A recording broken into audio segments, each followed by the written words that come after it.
আসসালামু আলাইকুম রহমতুল্লাহি ওয়াবারাকাত। عليكم ورحمة الله وبركاته. نحمده ونصلي على رسوله الكريم. أما بعد فأعوذ بالله من الشيطان الرجيم. بسم الله الرحمن الرحيم. نوح عليه السلام أول رسول بعث إلى أهل الأرض. সৈয়দনা আদম আলাইহিসসালাম এবং ইদ্রিস আলাইহিসসালামের পরে আল্লাহ তাআলা নূহ আলাইহিসসালামকে পৃথিবীর সর্বপ্রথম রাসূল করে এই পৃথিবীতে প্রেরণ করেছেন এবং আল্লাহ তাআলা ওনাকে বলেছেন আবদান শাকুরা, মানে হচ্ছে অ্যান অবিডিয়েন্ট সার্ভেন্ট অফ আল্লাহ। আল্লাহ তাআলার একজন কৃতজ্ঞ বান্দা হিসেবে আল্লাহ তাআলা কালামুল্লাহ মাজিদে নূহ আলাইহিসসালামকে এই উপাধি দিয়েছিলেন। পাশাপাশি তিনি হচ্ছেন উলুল আজমি মিনার রসুল, অর্থাৎ ৫ জন নবীকে আল্লাহ তাআলা কোরআনুল কারীমে দৃঢ় প্রত্যয়ী বা দৃঢ়চেতা রাসূল হিসেবে ঘোষণা করেছেন। নূহ আলাইহিসসালাম হচ্ছেন তাদের মধ্য থেকে অন্যতম। সাউদার্ন ইরাকের একটি শহরে, যেটি কুফা শহরের নিকটবর্তী একটি শহর, এমন একটি শহরে আল্লাহ তাআলা নূহ আলাইহিসসালামকে নবী হিসেবে প্রেরণ করেছিলেন। সৈয়দনা আদম আলাইহিসসালাম থেকে শুরু করে নূহ আলাইহিসসালাম পর্যন্ত টানা ১,০০০ বছর পর্যন্ত পৃথিবীতে শিরকের সূচনা বা উৎপত্তি হয়নি। বেসিকলি নূহ আলাইহিসসালামের জামানাতেই এই পৃথিবীতে সর্বপ্রথম শিরকের সূচনা হয়েছিল। ইবলিস শয়তান সর্বপ্রথম নূহ আলাইহিসসালামের জামানার যে কওমের লোকেরা তাদের কাছে শিরকের ইন্ট্রোডিউস করেছিল। তাদের সময়ে ৫ জন আল্লাহওয়ালা ব্যক্তি ছিল। তাদের ইন্তেকালের পরে শয়তান সেই জনগোষ্ঠীর লোকদের কাছে এসে বলল, তোমরা এই সমস্ত কি ইবাদত করছো? তোমাদের পূর্বপুরুষেরা যেমনভাবে আল্লাহ তাআলার কাছে ইবাদত করে নিজেদেরকে সঁপে দিয়েছিল, তার সামনে তো তোমাদের ইবাদত কিছুই নয়।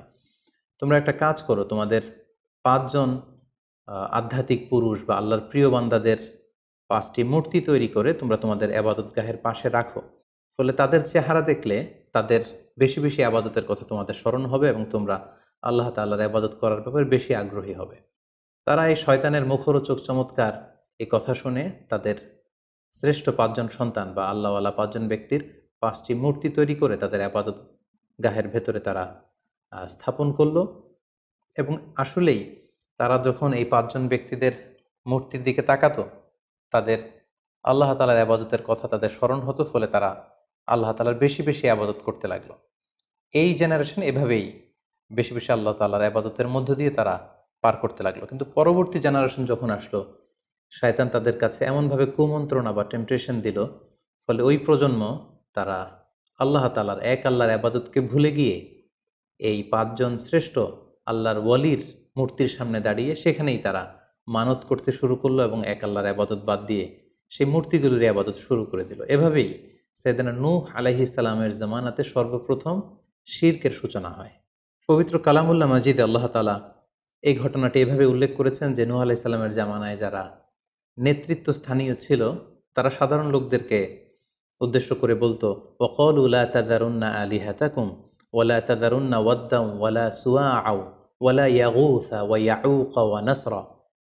অর্থাৎ আমাদের যে ৫ জন বিখ্যাত ব্যক্তি, তাদের নাম ছিল ওয়াদ্দান, সুওয়াআন, ইয়াগুস, ইয়াউক এবং নাসর।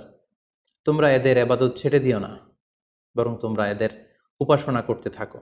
ফলে এই আয়াতও প্রমাণ করে যে নূহ আলাইহিসসালামের জামানাতে সর্বপ্রথম শিরকের উৎপত্তি হয়েছিল। কিন্তু নূহ আলাইহিসসালাম তার জাতিগোষ্ঠীর কাছে এক আল্লাহর দাওয়াত দিয়ে যেতে লাগলেন।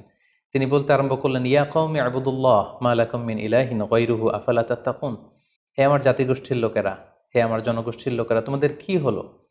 তোমরা কেন এক আল্লাহর ইবাদত করছো না? তোমরা কি আল্লাহকে ভয় পাও না? এবং তিনি বললেন যে আল্লাহ তাআলা আমাকে তার বাণীবাহক হিসেবে, প্রেরিত রাসূল হিসেবে তোমাদের কাছে পাঠিয়েছেন। এই যে আমি তোমাদেরকে তাওহীদের বা এক আল্লাহর ইবাদতের দিকে দাওয়াত দিচ্ছি, এজন্য তো আমি কোনো পারিশ্রমিক তোমাদের কাছে চাচ্ছি না, বরং তোমরা যেভাবে শিরক করে যাচ্ছ, এক আল্লাহ ছাড়া মূর্তির পূজা করে যাচ্ছ, ইন্নী আখাফু আলাইকুম আযাবা ইয়াউমিন আযীম, আমি তোমাদের উপর কঠিনতম আযাব আসার আশঙ্কা করছি। সো তোমরা শিরক ছেড়ে দিয়ে, মূর্তি পূজা ছেড়ে দিয়ে, পৌত্তলিকতা ছেড়ে দিয়ে এক আল্লাহ তাআলার ইবাদতের দিকে ফিরে আসো। নূহ আলাইহিস সালাম যখন তার জাতিগোষ্ঠীর লোকদের কাছে তাওহীদের দাওয়াত বা এক আল্লাহর ইবাদতের দাওয়াত দেয়া শুরু করলেন, তার জাতির লোকেরা, তার কওমের লোকেরা নানা ধরনের টাল বাহানা, অজুহাত এবং বিভিন্ন ধরনের যুক্তি তারা স্থাপন করতে শুরু করলো। তাদের প্রথম যুক্তি ছিল যে, হে নূহ, কেন আমরা তোমার দাওয়াতে সাড়া দেব? কারণ সমাজের নিম্ন শ্রেণীর লোকেরা হচ্ছে তোমার অনুসারী। আরাদিলুনা বাদিয়ার রাই ওমা নারাকা ইত্তাবাআকা ইল্লাল্লাযীনা হুম আরাদিলুনা বাদিয়ার রাই। কারণ আমরা দেখতে পাচ্ছি সমাজের লো ক্লাসের যারা লোকজন, নিম্ন শ্রেণীর লোকজন, নিম্ন পেশার লোকজন, এরাই হচ্ছে তোমার ফলোয়ার। তোমরা আগে এই সমস্ত লোকদেরকে তোমার আশপাশ থেকে সরাও, তখন আমরা তোমার এ দাওয়াতকে গ্রহণ করব। তাদের আরও একটি যুক্তি ছিল যে, তুমি এই নিম্ন শ্রেণীর লোকদেরকে নিয়ে সমাজে ইনফ্লুয়েন্সিয়াল হতে চাচ্ছ। ইয়াতাফাদ্দালু আলাইকুম, এই নূহ হচ্ছে জেলে সমাজ, কৃষক সমাজ, এই সমস্ত নিম্ন শ্রেণীর লোকদেরকে নিয়ে এই সমাজের মধ্যে একটা ইনফ্লুয়েন্স ক্রিয়েট করে সে আমাদের উপর সুপিরিয়র হতে চাইছে। এটা ছিল তাদের আরেকটা যুক্তি। তারা আরও বলতো যে, আগে যদি এই নিম্ন শ্রেণীর লোকদেরকে তোমার কাছ থেকে তুমি তাড়িয়ে দাও, তাহলে আমরা তোমার উপর বিশ্বাস স্থাপন করতে পারি। নূহ আলাইহিস সালামের এই কথার জবাবে তিনি বলেছিলেন, ওমা আনা বিতারিদিল্লাযীনা আমানু, অর্থাৎ যারা আল্লাহ তাআলার উপর বিশ্বাস স্থাপন করেছে, যদিও তারা নিম্ন শ্রেণীর হয়ে থাকে, কি করে আমি তাদেরকে তাড়িয়ে দিতে পারি? তাদের আরও একটি যুক্তি ছিল যে, তুমি আমাদের মতো মানুষ, দেখতে তো তুমি আমাদের মতো মানুষ, তুমি খাচ্ছ, দাচ্ছ, ঘুমাচ্ছ, ঘুরে বেড়াচ্ছ, বাজারে যাচ্ছ, ক্রয় বিক্রয় করছো, আমাদের মতো মানুষ হয়ে তুমি কেমন করে রাসূল হতে পারো? তুমি যে রাসূল, কি করে আমরা বিশ্বাস করব? কেন আকাশ থেকে ফেরেশতারা এসে বলে দিয়ে যায় না যে তুমি রাসূল? তাহলে তো আমরা ফেরেশতাদেরকে দেখলে আমরা আস্থা পেতে পারি এবং নিশ্চিত হতে পারি যে আসলেই তুমি আল্লাহর পাঠানো রাসূল। এবং তারা পাশাপাশি আরও বলতো যে, আমাদের পূর্বপুরুষরা তো এই সমস্ত মূর্তিরই পূজা করেছে, তাহলে কি তুমি বলতে চাইছো এরা ভ্রান্ত ছিল? সর্বশেষে তারা বলতে আরম্ভ করলো যে, নূহ, তুমি হচ্ছে মিথ্যাবাদী, পাগল এবং ভ্রান্ত, আমরা আমাদের অবস্থানে অটল থাকব। এভাবে সাইয়েদনা নূহ আলাইহিস সালামের তাওহীদের যে দাওয়াত তিনি তার সমাজে ছড়িয়ে দিচ্ছিলেন, তারা ডিরেক্টলি এই একত্ববাদের দাওয়াতকে তারা প্রত্যাখ্যান করলো, রিজেক্ট করলো। কিন্তু নূহ আলাইহিস সালাম তিনি হাল ছাড়েননি। তিনি টানা 950 বছর তার জাতিগোষ্ঠীর লোকদের কাছে তিনি এক আল্লাহর দাওয়াত দিয়ে যেতে লাগলেন। কালামুল্লাহ মাজিদ আমাদেরকে জানাচ্ছে, ওয়ালাকাদ আরসালনা নূহান ইলা কওমিহি ফালাবিসা ফীহিম আলফা সানাতিন ইল্লা 50 আমা। তিনি 1 বছর, 2 বছর, 10 বছর, 20 বছর নয়, টানা 950 বছর তিনি লাগাতার কন্টিনিউয়াসলি তার কওমের লোকদের কাছে তিনি এই তাওহীদের দাওয়াত দিয়ে যেতে লাগলেন। এবং তিনি দিন রাতকে এক করে টায়ারলেসলি, রেস্টলেসলি তিনি তার জাতিগোষ্ঠীর কাছে এই একই দাওয়াত দিতে লাগলেন। তিনি বলছেন যে, রব্বি ইন্নী দাআউতু কওমি লাইলা ওয়া নাহারা, হে আল্লাহ, দিন রাত তো আমি চেষ্টা করে গেলাম, তাদেরকে তাওহীদের দাওয়াত দিলাম, কিন্তু তারা আমার কথা শুনছে না। ওয়া ইন্নী কুল্লামা দাআউতুহুম লিতাগফিরা লাহুম জাআলু আসাবিআহুম ফি আযানিহিম।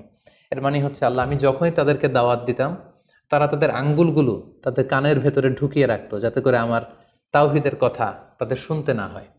এবং ওয়াস্তাগশাউ সিয়াবাহুম ওয়া আসররু ওয়াস্তাকবারু ইস্তিকবারা, তারা আমাকে দেখলেই চাদর দিয়ে তাদের মুখ পেঁচিয়ে রাখতো, যাতে করে আমার কথাগুলো তারা শুনতে না পায়। সুম্মা ইন্নী দাআউতুহুম জিহারা, আমি, নূহ আলাইহিস সালাম বললেন, আল্লাহ, আমি দাওয়াতি কাজ করার কোনো মাধ্যমই তো বাকি রাখিনি। আমি প্রথমে পার্সন টু পার্সন আমি প্রাইভেটলি দাওয়াত দিতাম। এটা যখন তারা অস্বীকার করলো, আমি তখন পাবলিক দাওয়াত দেওয়া শুরু করলাম। আমি তাদের বড় গ্যাদারিংসে, বিভিন্ন ফেস্টিভ্যালে যে তাদেরকে এই দাওয়াতের কথা শোনালাম, কিন্তু তারা প্রত্যাখ্যান করেছে। সুম্মা ইন্নী আ'লানতু লাহুম ওয়া আসরারতু লাহুম ইসরারা, অর্থাৎ এই আয়াত থেকে বোঝা যাচ্ছে যে নূহ আলাইহিস সালাম দাওয়াত দেয়ার বা বাণীবাহকের যে কাজ, এই গুরুদায়িত্ব পালনে কোনো ধরনের প্রক্রিয়া তিনি বাদ রাখেননি। তিনি দিনে রাতে, তিনি প্রাইভেটলি, তিনি পাবলিকলি, তিনি উৎসাহ প্রদানের মাধ্যমে, জান্নাতের সুসংবাদ দেওয়ার মাধ্যমে, কিংবা জাহান্নামের ভয় দেখানোর মাধ্যমে নানাভাবে তার জাতিগোষ্ঠীর কাছে আখেরাতের কথা, আখেরাতে আল্লাহ তাআলার সুপ্রিম কোর্টের কাঠগড়ায় দাঁড়িয়ে জবাবদিহিতার কথা, এক আল্লাহর একত্ববাদের কথা, এই দাওয়াতগুলো তিনি দিয়ে গিয়েছেন। কিন্তু অধিকাংশ ক্ষেত্রেই এবং অধিকাংশ লোকগুলোই নূহ আলাইহিস সালামের এই তাওহীদের দাওয়াতকে প্রত্যাখ্যান করেছিল এবং রিজেক্ট করেছিল। এভাবে নূহ আলাইহিস সালাম যখন দাওয়াত দিয়ে যেতে লাগলেন, তার কওমের লোকদের মধ্য থেকে ফাইনাল যে রেসপন্সটি এসেছিল সেটি হচ্ছে, ক্বালু লা ইন লাম তানতাহি ইয়া নূহ লা তাকুনান্না মিনাল মারজুমিন।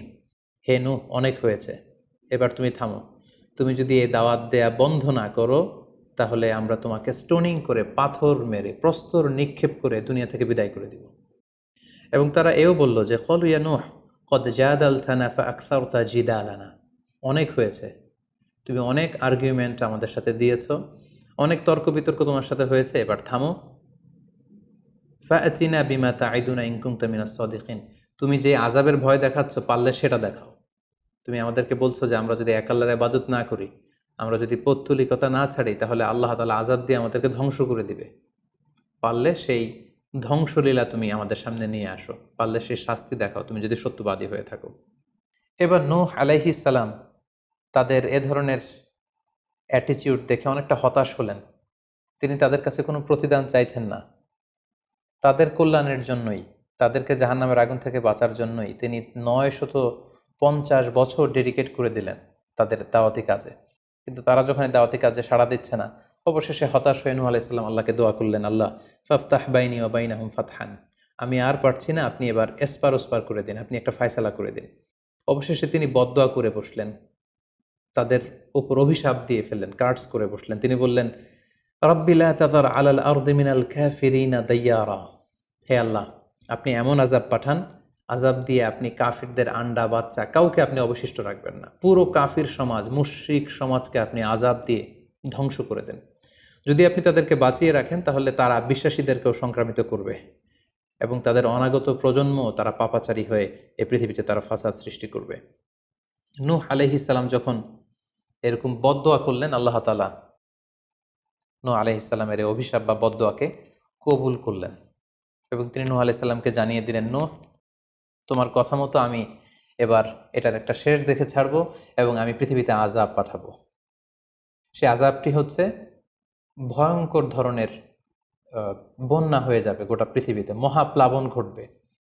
সো সে প্লাবন থেকে বাঁচার জন্য ওয়াসনাইল ফুলকা বিআইউনিনা ওয়া ওয়াহিনা, অর্থাৎ হে নূহ, তুমি আমার গাইডেন্স বা আমার পাঠানো দিক নির্দেশনা অনুযায়ী তুমি বিশাল একটি নৌকা বানাও বা কিস্তি বানাও বা বিশাল একটি জলতরী বা নৌযান বানাও, যাতে করে এই মহাপ্লাবন থেকে বাঁচার জন্য তুমি বিশ্বাসীদেরকে নিয়ে এই নৌযানে, এই কিস্তিতে, জাহাজে বা এই জলতরীতে, এই নৌকাতে তোমরা আশ্রয় নিতে পারো। আল্লাহ তাআলার পক্ষ থেকে এই আদেশ যখন আসলো, সাইয়েদনা নূহ আলাইহিস সালাম বিশ্বাসীদেরকে নিয়ে বিশাল এক জলতরী বা নৌকা বা বিশাল এক জাহাজ তিনি তৈরি করলেন। নূহ আলাইহিস সালামের কওমের মুশরিক লোকেরা যখন এই জাহাজ বা নৌকা বানাতে দেখলো, তারা হাসাহাসি শুরু করে দিল। কোরআন বলছে, ওয়া কুল্লামা মাররা আলাইহি মালাউম মিন কওমিহি সাখিরু মিন। তারা যখনই নৌকা বানানো, এই কিস্তি বানানো, এই বিশাল জলতরী বানাতে দেখলো, তারা ঠাট্টা বিদ্রুপ করলো। তারা বলল, নূহ, এই মরুভূমির মাঝখানে কোথায় তুমি এই নৌকা চড়াবে? তোমরা যেহেতু নৌকা বানাচ্ছ, পারলে একটা সাগরও বানিয়ে নাও, যাতে করে তোমাদের এই নৌকাকে, এই জাহাজকে তোমরা ভাসাতে পারো। সাইয়েদনা নূহ আলাইহিস সালাম এবং বিশ্বাসীরা আল্লাহ তাআলার উপর অটল থেকে আল্লাহ তাআলার দেয়া দিক নির্দেশনা অনুযায়ী তারা বিশাল নৌকা তৈরি করে ফেললেন। এ পর্যায়ে আল্লাহ তাআলা নূহ আলাইহিস সালামকে জানালেন যে মহাপ্লাবনের জন্য নূহ, তুমি অপেক্ষা করতে থাকো এবং এই প্লাবনটা হবে 40 দিন লম্বা, 40 days long, and the entire wall will be drastically flooded. গোটা বিশ্বের এমন কোনো জায়গা থাকবে না, আনাচে কানাচে গোটা বিশ্বটা এই মহাপ্লাবনের আওতায় এসে পৃথিবীর সব প্রাণীগুলো মারা যাবে। সো তুমি কি করে বুঝবে যে আমি কখন এই মহাপ্লাবন পৃথিবীতে দিচ্ছি? সেটার একটা সাইন হচ্ছে, তুমি যখন চুলার ভেতর থেকে ফুরফুর করে কলকল করে পানি বেরোতে দেখবে, তখনই বুঝবে যে সে টাইমটা চলে এসেছে। তখন তুমি হাত্তা ইদা জা আমরুনা বা ফারাত তান্নুর, চুলার ভেতর থেকে আগুনের পরবর্তীতে, আগুনের বিপরীতে পানি ছুটতে আরম্ভ করবে, তখনই বুঝবে যে সে সময়টা চলে এসেছে, মহাপ্লাবনের সময়টা একেবারে ঘনিয়ে এসেছে। কুল নাহমিল ফিহা মিন কুল্লি যাওজাইনি ইসনাইন, তখন তুমি সমস্ত বিশ্বাসী বান্দাবান্দিদেরকে, যারা তোমার ফলোয়ার, যারা একত্ববাদী বিশ্বাসী, তাদেরকে নিয়ে সেই নৌকায় তুমি আরোহণ করবে এবং প্রতিটি প্রাণী থেকে জোড়ায় জোড়ায়, অর্থাৎ ম্যাসকুলিন অ্যান্ড ফ্যামিনিন, নারী পুরুষ জোড়ায় জোড়ায় তুমি নিয়ে সেই নৌকাতে আরোহণ করবে। কারণ এই মহাপ্লাবনটা এত ভয়ঙ্কর মহাপ্লাবন হবে, ফলে পৃথিবীতে কেউ বেঁচে থাকবে না। এবং তোমরাই হবে নেক্সট জেনারেশন, এবং তোমাদের থেকেই পৃথিবী আবার নতুন করে সভ্যতা বিনির্মিত হবে, এবং তোমাদের থেকে নতুন করে পৃথিবীর সব প্রাণীকুল আবার নতুন করে বংশবিস্তার শুরু হবে। আল্লাহ তাআলার এই গাইডেন্স অনুযায়ী নূহ আলাইহিস সালাম অপেক্ষা করতে লাগলেন যে কখন চুলার ভেতর থেকে কলকল করে পানি বেরোয়। হঠাৎ করে তিনি একদিন দেখতে পেলেন যে চুলার ভেতর থেকে পানি বেরোচ্ছে। তিনি সমস্ত বিশ্বাসীদেরকে নিয়ে এবং বিভিন্ন প্রাণীকুল থেকে জোড়ায় জোড়ায় নারী পুরুষ দুই ধরনের জেন্ডারকে একত্রিত করে নিয়ে তিনি আল্লাহ তাআলার নামে সেই নৌকার মধ্যে আরোহণ করলেন। এবং আল্লাহ বললেন, ওয়াকাল আরকাবু ফিহা বিসমিল্লাহি মাজরেহা ওয়া মুরসাহা ইন্না রাব্বি লাগফুরুর রাহিম। আল্লাহ বললেন, তোমরা যখন আরোহণ করবে তোমরা আল্লাহর নামে আরোহণ করবে, অর্থাৎ বিসমিল্লাহ বলে আরোহণ করবে, কারণ তোমাদের এই নৌকার এই জাহাজের গতি এবং স্থিতি এটা হবে আল্লাহর নামে। এটার সেইলিং বা অ্যাঙ্করিং, এটার পানির উপরে ভেসে চলা এবং এটার নোঙর ভিড়ানো সবটাই হবে আল্লাহ তাআলার নামে। এবং আল্লাহ তাআলার আদেশ অনুযায়ী নূহ আলাইহিস সালাম সবাইকে নিয়ে সেই নৌকায় আশ্রয় নিলেন। কোরআন আমাদেরকে জানাচ্ছে, ওহিয়া তাজরি বিহিম ফি মাউজিন কাল জিবাল। গোটা বিশ্বব্যাপী এমন ভয়ঙ্করভাবে আকাশ থেকে ঝুম বৃষ্টি নাজিল হলো, জমিন তার ভেতরে থাকা পানিগুলোকে উপরে উদ্গীরণ করে দিতে লাগলো, উপর থেকে পানি, নিচ থেকে পানি, ফলে গোটা বিশ্বে এক মহাপ্লাবনের পরিস্থিতি তৈরি হলো। এবং সেই ভয়ঙ্কর প্লাবনের মধ্যে, সেই ঝড় ঝাপটার মধ্যে, সেই পানির মধ্যে নূহ আলাইহিস সালামের সেই কিস্তি বা সেই জলতরী বা সেই নৌকা ভাসতে লাগলো। কোরআন বলছে যে ফি মাউজিন কাল জিবাল, বিশাল পাহাড় সম ঢেউয়ের মধ্যে নূহ আলাইহিস সালামের তরী আল্লাহর নামে ভাসতে আরম্ভ করলো, এবং আল্লাহর নামে নূহ আলাইহিস সালাম সেই তরী ভাসিয়ে দিলেন।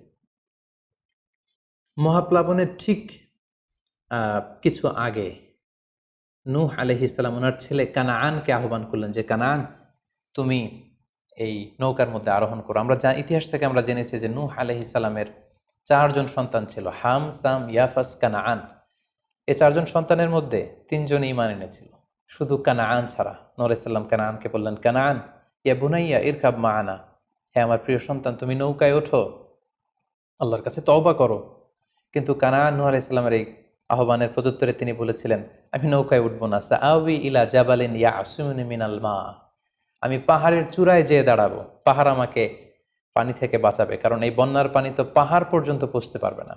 নূহ আলাইহিস সালাম বললেন, ক্বালা লা আসিমাল ইয়াউমা মিন আমরিল্লাহ ইল্লা মার রাহিম, হে কানাআন, আজকে আল্লাহর এই গজব থেকে, এই আযাব থেকে, এই মহাপ্লাবন থেকে বাঁচানোর কেউ নাই, কেউ তোমাকে বাঁচাতে পারবে না। পাহাড় তোমাকে আজকে সুরক্ষা দিতে পারবে না, বাঁচাতে পারবে না, আজকে বাঁচানোর কেউ নেই, তুমি তাড়াতাড়ি উঠে আসো এখানে। কিন্তু নূহ আলাইহিস সালামের ছেলে কানাআন অস্বীকৃতি জ্ঞাপন করলো। কোরআন বলছে, ওয়াহালা বাইনাহুমাল মাউজু ফাকানা মিনাল মুগরাকিন, বাবা আর ছেলের মধ্যে যখন এ ধরনের কথা চলছিল, হঠাৎ করে বিশাল এক সাগরের ঢেউয়ের ধাক্কা এসে নূহ আলাইহিস সালামের সন্তান কানাআনকে পানির মধ্যে ডুবিয়ে দিল। তাহলে এই আয়াত থেকে বুঝলাম কানাআন যারা ডুবে গিয়েছিল তাদের অন্তর্ভুক্ত হয়েছিল। এবং মজার ব্যাপার হচ্ছে, নূহ আলাইহিস সালামের স্ত্রীও এই মহাপ্লাবন থেকে বাঁচতে পারেনি। সেও ঈমান না আনার কারণে যারা ধ্বংস হয়েছিল, যাদের সলিল সমাধি হয়েছিল মহাপ্লাবনের পানির মধ্যে, নূহ আলাইহিস সালামের স্ত্রীও সেখানে নিহত হয়েছেন। এখন একটি প্রশ্ন এসে দাঁড়ায়, সেটি হচ্ছে যে এটা কি একটা গ্লোবাল ডিজাস্টার ছিল কিনা? এটা কি ইরাকের সেই সাউদার্ন পার্টেই শুধু এই বন্যাটা হয়েছিল, না গোটা বিশ্বব্যাপী হয়েছিল? এ নিয়ে ঐতিহাসিকদের মধ্যে অনেক ধরনের মতামত পাওয়া যায়। তবে একটা বড় সংখ্যক ঐতিহাসিক মুআররিখুন তারা বলেছেন যে ইট ওয়াজ এ গ্লোবাল ডিজাস্টার। এই ফ্লাড, এই বন্যাটা ছিল গোটা বিশ্বব্যাপী। কারণ আল্লাহ তাআলা কোরআনে বলেছেন, নূহ আলাইহিস সালামের বদদুয়ার কথা বলেছেন। নূহ আলাইহিস সালাম বলেছেন যে, রব্বি লা তাযার আলাল আরদি মিনাল কাফিরিনা দাইয়ারা, হে আল্লাহ, এই জমিনে একজন কাফিরকেও আপনি বাঁচিয়ে রাখবেন না। সো এই আর্থ শব্দটা প্রমাণ করে তিনি গোটা বিশ্বের দিকে ইঙ্গিত করেছেন। এবং আল্লাহ যখন জমিনকে ইঙ্গিত করেছেন, ইয়া আরদুবলাই, হে পানি তুমি নিচের দিকে চলে যাও, ফলে এই আর্থ দ্বারা বোঝা যাচ্ছে যে শুধু ইরাকের সেই সাউদার্ন ইরাকের কুফা শহরের পাশেই এই বন্যাটা লিমিটেড বা সীমিত ছিল না, বরং এই ডিজাস্টারটা ছিল একটা গ্লোবাল ডিজাস্টার। গোটা বিশ্বব্যাপী মহাপ্লাবনের পানিতে গোটা বিশ্বের সব সয়লাভ হয়ে গিয়েছিল। 40 দিন এই বন্যাটা কন্টিনিউ করেছে, এবং 40 দিনের এই সময়ে মহাপ্লাবনে যত কাফির, মুশরিক এবং নূহ আলাইহিস সালামের সময়কালের যত মুশরিক এবং অবাধ্য লোকেরা ছিল, সবাইকে আল্লাহ তাআলা এই বন্যার মাধ্যমে ধ্বংস করেছেন। 40 দিন পর আল্লাহ তাআলা আদেশ করলেন, ইয়া আরদুবুলা আইমা আখি ওয়া ইয়া সামাউ আকলিআই, অর্থাৎ হে আকাশ তুমি বৃষ্টি বর্ষণ করা এবার স্টপ করো, এবার বন্ধ করো। এবং জমিনকে বললেন, জমিন তুমি যে মাটির ভেতর থেকে পানি বের করছিলে, এই পানি বের করা বন্ধ করে তুমি ভূপৃষ্ঠের উপরে থাকা পানিগুলোকে গিলে ফেলো। ওয়াগীদাল মা, ফলে আল্লাহ তাআলার আদেশের সাথে সাথে পানি বর্ষণ এবং পানি জমিনের ভেতর থেকে বের হয় এটা বন্ধ হলো। ওয়াস্তাওয়াত আলাল জুদি, নূহ আলাইহিস সালামের এই বিশাল জলতরী বা কিস্তি বা নৌকা জুদি পাহাড়ে যেয়ে থামল। জুদি পাহাড়ে এই তরীর নোঙর ভিড়ল।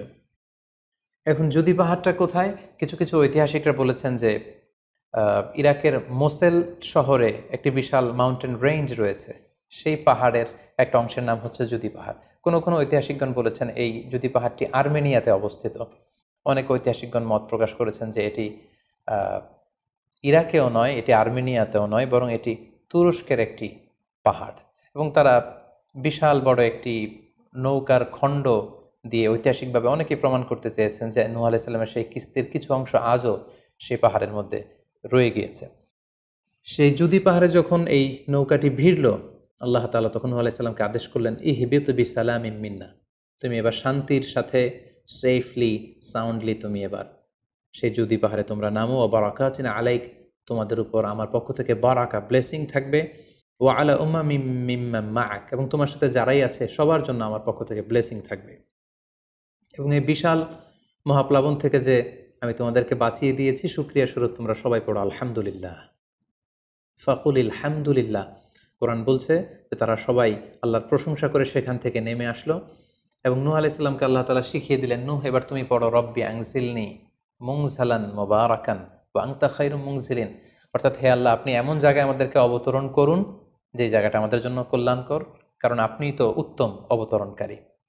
ফলে নূহ আলাইহিস সালামের সাথে যারা ছিল বিশ্বাসীরা, তারা এবং তার সাথে প্রাণীকুলের মধ্য থেকে যারা ছিল সবাইকে নিয়ে নূহ আলাইহিস সালাম এই জমিনে বন্যা পরবর্তী মহাপ্লাবন পরবর্তী সময়ে তিনি সবাইকে নিয়ে এই জমিনের মধ্যে আবার নেমে আসলেন। ফলে ঠিক ওই সময়টাতে পৃথিবীতে আর কোনো কাফের, কোনো মুশরিক, কোনো পৌত্তলিক ছিল না, বরং তখন এটা ছিল, it was very fresh and pure monotheist generation, একত্ববাদী একটা প্রজন্ম। ফলে এখানে ঠিক ঠিক ওই সময়টাতে পৃথিবীতে আর কোনো কাফির মুশরিক আর ছিল না। আমরা আমাদের আলোচনার শুরুর দিকে বলেছিলাম যে নূহ আলাইহিস সালামের 4 জন ছেলে ছিল, হাম, সাম, ইয়াফাস এবং কানাআন। এবং ঐতিহাসিকভাবে এটা ঐতিহাসিক বিভিন্ন ধর্মগ্রন্থ থেকেও এটা প্রমাণিত যে এই 4 ছেলের মধ্য থেকে একজন ছেলে ছিল কানাআন, যে মহাপ্লাবনে মৃত্যুবরণ করেছে। এবং হাম, সাম এবং ইয়াফেস, তাদের মধ্য থেকেই মূলত গোটা বিশ্বে নতুন করে মানব সভ্যতার আবার সূচনা হয়েছে। নূহ আলাইহিস সালামের ছেলে হাম, তিনি আফ্রিকাতে তার পরিবার নিয়ে বসবাস শুরু করেন। এবং ওনার ছেলে সাম, যেখান থেকে সেমাইটিক শব্দটি আমরা বলে থাকি, ওনার ছেলে সাম তার আত্মীয় স্বজন এবং তার বংশধরদেরকে নিয়ে ধীরে ধীরে মধ্যপ্রাচ্য বা দূরপ্রাচ্যের এই এরিয়াতে পরবর্তীতে তারা বসবাস শুরু করেন। এবং ওনার ছেলে ইয়াফেস বর্তমান যে চীন বা তার আশেপাশের যে এরিয়াগুলো আছে সেখানে বসবাস শুরু করেন। এবং সেখান থেকেই মানব ইতিহাস আবার নতুন করে তার পথ চলা শুরু করলো। এবং গোটা বিশ্বে বাচ্চা রিজালান কাসীরা ওয়া নিসা, অনেক নারী পুরুষ গোটা বিশ্বে সেখান থেকে আবার ছড়িয়ে পড়তে আরম্ভ করলো। এভাবেই নূহ আলাইহিস সালাম একত্ববাদের দাওয়াত দিয়ে নিরলস প্রচেষ্টা করে ওনার জীবনকে তিনি অতিবাহিত করেছেন।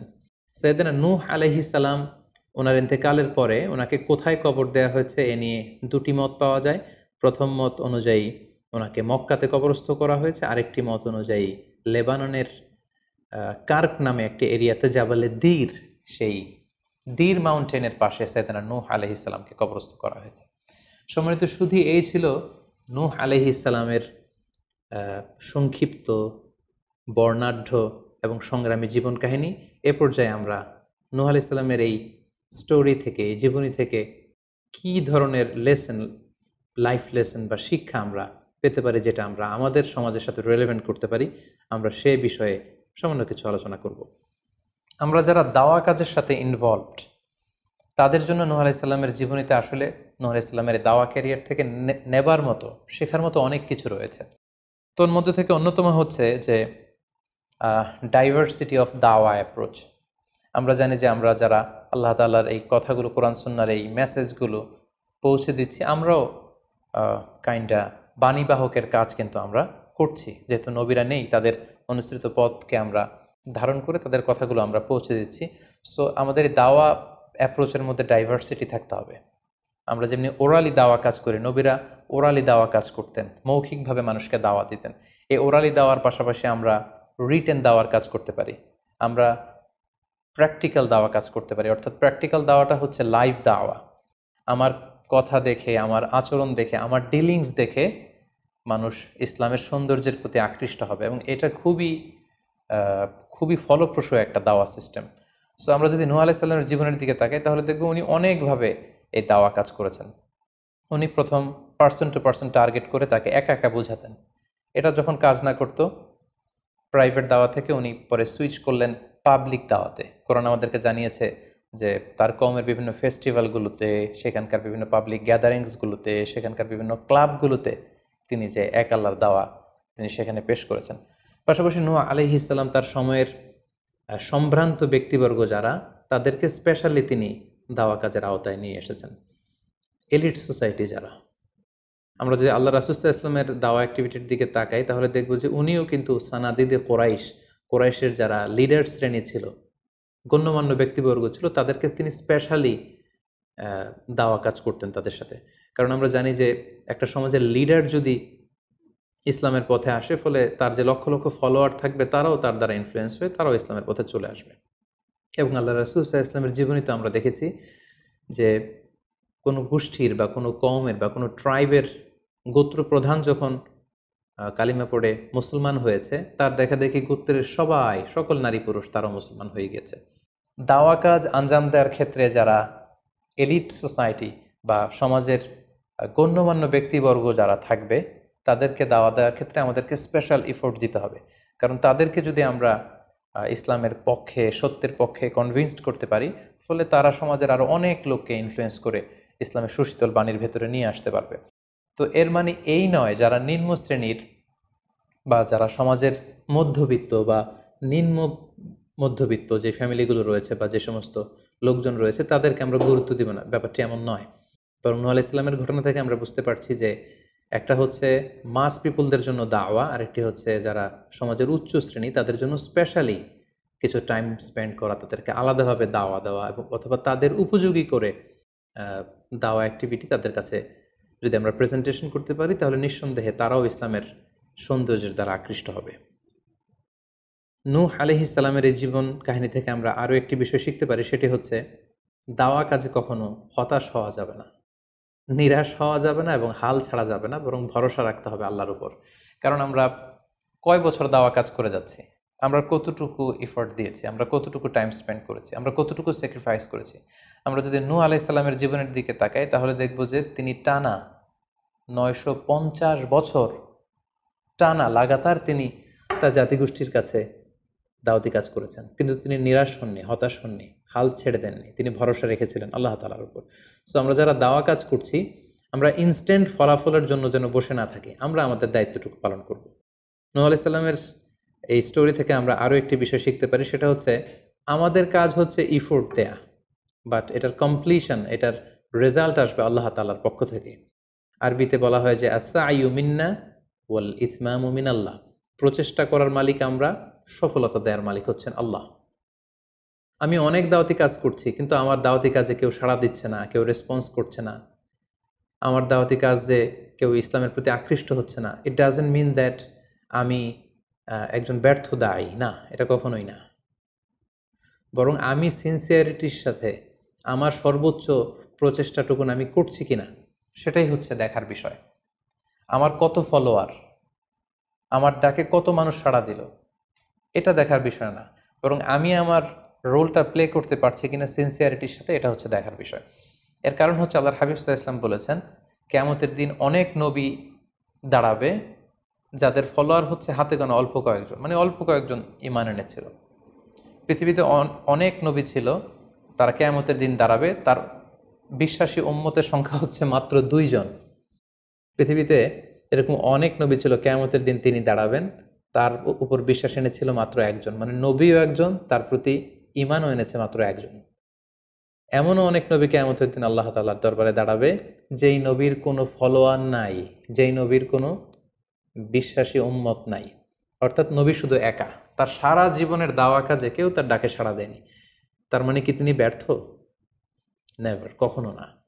তিনি তার দায়িত্বটুকুন পালন করেছেন, এজন্য তিনি আল্লাহ তাআলার দরবারে তিনি সফল। সো কে আপনার ডাকে সাড়া দিবে, কে ইসলামের পথে আসবে, এটা আমাদের দেখার বিষয় না। আমাদের দেখার বিষয় হচ্ছে আমরা আমাদের দায়িত্বটুকুন পালন করেছি কিনা, আমরা কোরআনের, ইসলামের সুন্দর বিউটিফুল মেসেজগুলো আমরা পৌঁছে দিতে পেরেছি কিনা। That should be hour concern. সেটাই হচ্ছে আমাদের দায়িত্ব। সূরা হুদে নূহ আলাইহিস সালামের ফলোয়ার কত ছিল এ ব্যাপারে আমরা জানতে পারি। আল্লাহ তাআলা বলছেন, ওয়ামা আহমানা মাআহু ইল্লা কালিল, মানে নূহ আলাইহিস সালামের জাতিগোষ্ঠীর হাতে গোনা অল্প কিছু লোক ছাড়া তার প্রতি অন্যান্যরা ঈমান আনেনি। এই অল্প কিছু লোক, তাদের সংখ্যা কত? তাফসির ইবনে কাসিরে এসেছে, সাইয়েদনা ইবনে আব্বাস বলেন যে কানু সামানিনা নাফসান মিনহুম নিসাউহুম, নারী পুরুষ মিলিয়ে ৮০ জন। Could you imagine that? ৯৫০ বছরের দাওয়াতি ক্যারিয়ারে ওনার উপর ঈমান এনেছে মাত্র ৮০ জন। তার মানে প্রতি ১০০ বছরে অন অ্যান অ্যাভারেজ ১০ জন ওনার উপর ঈমান আনেনি। কিন্তু উনি হচ্ছেন উলুল আজমি মিনার রসুল, এই মহাবিশ্বের ৫ জন শ্রেষ্ঠতম নবীদের মধ্য থেকে তিনি হচ্ছেন অন্যতম। সো আমাদেরকে দেখতে হবে আমরা আমাদের দায়িত্বটুকুন পালন করছি কিনা। কতজন আমাদের ডাকে সাড়া দিল, কতজন আমাদের ফলোয়ার হলো, কতজন ইসলামের পথে আসলো কে আসলো না, সেটা আল্লাহ তাআলা নির্ধারণ করবেন। নূহ আলাইহিস সালামের জীবনী থেকে আমরা আরও যে শিক্ষাটি পাই, এবং এটি খুবই গুরুত্বপূর্ণ একটি লেসন, সেটা হচ্ছে হিদায়া অনলি বিলংস টু আল্লাহ। হেদায়েত দেওয়ার মালিক হচ্ছেন Allah. Canaan and the wife of Nuh for example, যেমন নূহ আলাইহিস সালামের ছেলে কানাআন কিংবা তার স্ত্রী, তারা কিন্তু নূহ আলাইহিস সালামের প্রতি ঈমান আনেনি। তার মানে বাবা নবী হয়ে অনেক সময় ছেলে ঈমান আনতে পারেনি, তার ভাগ্যে সেটা জোটেনি। নূহ আলাইহিস সালাম নবী ছিলেন, কিন্তু তার স্ত্রী তার প্রতি ঈমান আনেনি। এজন্য আল্লাহ তাআলা বলছেন, ইন্নাকা লা তাহদি মান আহবাবতা ওয়ালাকিন্নাল্লাহা ইয়াহদি মান ইয়াশা। হে নবী, আপনি যাকে চান তাকে আপনি হেদায়েত দিতে পারবেন না, কারণ হেদায়েত দেওয়ার মালিক আপনি নন। হেদায়েত দেওয়ার নিরঙ্কুশ একচ্ছত্র ক্ষমতা হচ্ছে শুধুমাত্র কেবলমাত্র আল্লাহ তাআলার হাতে। তিনি যাকে চাইবেন তাকে তিনি হেদায়েত দেন। আমরা চাইলেই কাউকে হেদায়েত দিতে পারবো না। নূহ আলাইহিস সালামের জীবনী থেকে আরও একটি বড় শিক্ষা হচ্ছে যে আল্লাহ তাআলা হুট করেই কাউকে আযাব দেন না বা শাস্তি পাঠান না, বরং আল্লাহ তাআলা বারবার সুযোগ দিয়ে থাকেন। অনেক সুযোগ দেওয়ার পরে, বারবার সুযোগ দেওয়ার পরেও যখন কেউ সত্যের পথে ফিরে আসে না, বরং বারবার তারা অবাধ্যতা, দাম্ভিকতা এবং বাড়াবাড়ি করে, ঠিক তখনই আল্লাহ তাআলা তাদেরকে শাস্তি দেন। আমরা নূহ আলাইহিস সালামের জাতিগোষ্ঠীর দিকে যদি তাকাই, তাহলে দেখব যে তিনি ৯৫০ বছর তাদেরকে চান্স দিয়েছেন। এত লম্বা সময় তাদেরকে সুযোগ দেওয়ার পরেও তারা সত্যের পথে ফিরে আসেনি। অতঃপর আল্লাহ তাআলা মহাপ্লাবন দিয়ে পুরো জাতিগোষ্ঠীকে ধ্বংস করে দিয়েছেন। নূহ আলাইহিস সালামের জীবনী থেকে সর্বশেষ যে শিক্ষাটি আমরা পাই, সেটি হচ্ছে সব ধ্বংস নয়। কিছু ধ্বংস আছে যেটা আবার নতুন করে সৃষ্টি করে, অর্থাৎ সৃষ্টির জন্য ধ্বংস। আমরা যদি দেখি যে আল্লাহ তাআলা এমন এক গজব পাঠালেন, এমন এক পানিশমেন্ট দিলেন, এমন এক মহাপ্লাবন দিলেন, যেটা দিয়ে গোটা পৃথিবীবাসীকে তিনি ধ্বংস করেছেন, অল্প কিছু মানুষ ছাড়া। কিন্তু আমরা যদি অন্য দিক থেকে খেয়াল করি, তাহলে দেখব যে এই ধ্বংসটি ধ্বংসের জন্য নয়, এই ধ্বংসটি ছিল নতুন করে সৃষ্টির জন্য। আমরা দেখি যে অনেক এলাকাতে অগ্নিকাণ্ড ঘটে, সেখানে হয়তো বেড়ার ঘর ছিল, টিনের ঘর ছিল, তো অগ্নিকাণ্ড ঘটার পরে সেখানে বিশাল করে বিল্ডিং তৈরি হয়। তার মানে সব ধ্বংসের জন্য নয়, কিছু ধ্বংস আছে সৃষ্টির জন্য। নূহ আলাইহিস সালামের ক্ষেত্রেও এই ধ্বংসের ব্যাপারটি ঠিক এমনই ঘটেছিল। এই ধ্বংসটা শুধু ধ্বংসের জন্য নয়, বরং কাফিরদেরকে, মুশরিকদেরকে ধ্বংস করে দিয়ে নতুন এক একত্ববাদী প্রজন্মের সূচনা যাতে পৃথিবীতে ঘটে, সেজন্য আল্লাহ তাআলা এই ধ্বংসের সূচনা করেছিলেন। আল্লাহ তাআলা আমাদের সবাইকে আম্বিয়া আলাইহিমুস সালামদের অনুসৃত পথে থেকে তাদের মত এবং পথকে